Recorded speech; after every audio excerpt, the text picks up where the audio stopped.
October 12th, 1492. It is a day of great historical significance. It is a day that Christopher Columbus discovered America for the European powers. However, this great task of discovering America was not done by one man alone.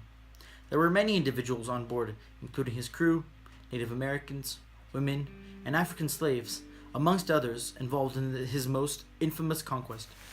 These important individuals have been left out of the traditional story that we hear in classrooms across North America. Exploring their involvement in this important historical event will help us increase appreciation of these marginalized groups in contemporary times.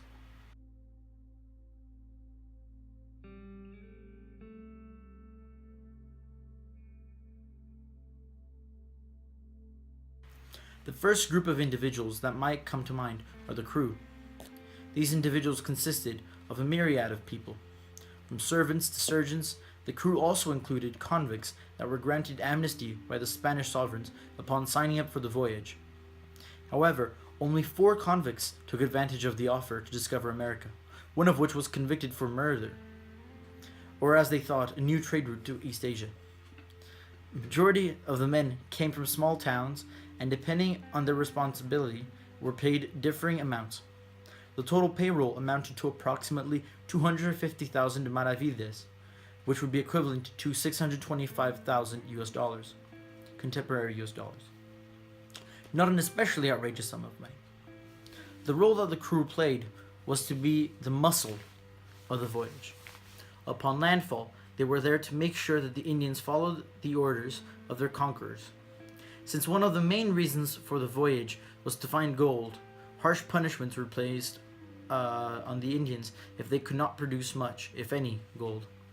These punishments were usually executed by the crew members that were left behind, going so far as to cut off their hands of Indians in so-called gold fields if they did not produce enough gold.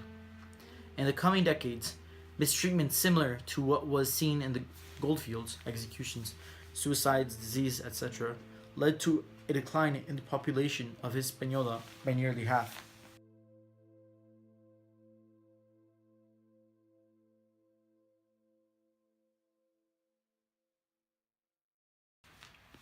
As stated before, much of Christopher Columbus's crew consisted of many people from a diverse range of professions. The term slave is widely accepted to be attributed to the native people Columbus and his men enslaved.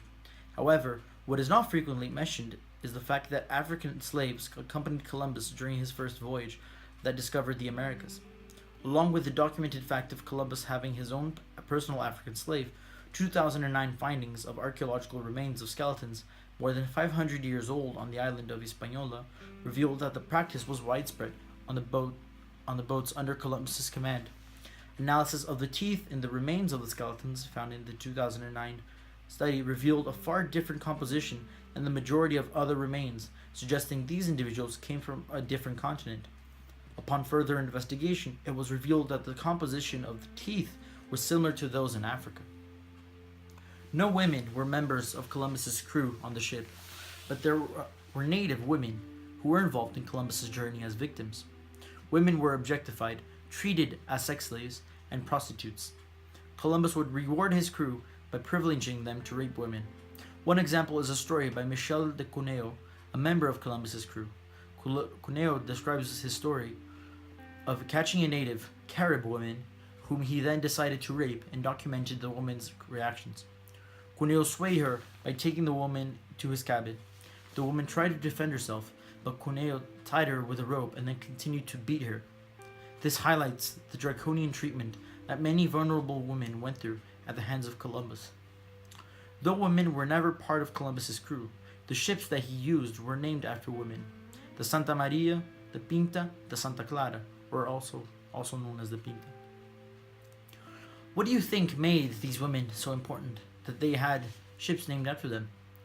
Do you think there is some form of hypocrisy here? Discuss with your partner, and in the meantime, I'm gonna go get some Tim Hortons.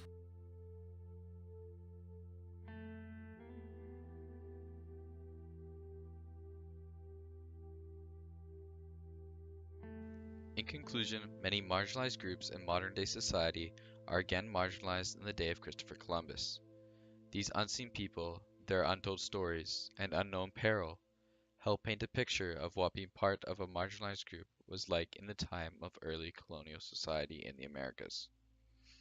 Understanding the impact the colonizers had on colonial society is of paramount importance to understanding the early dynamics and politics of the system, along with the lasting effects and repercussions. The fact that civil rights in American societies is still an issue speaks leagues to who founded our current American countries. Thank you for watching.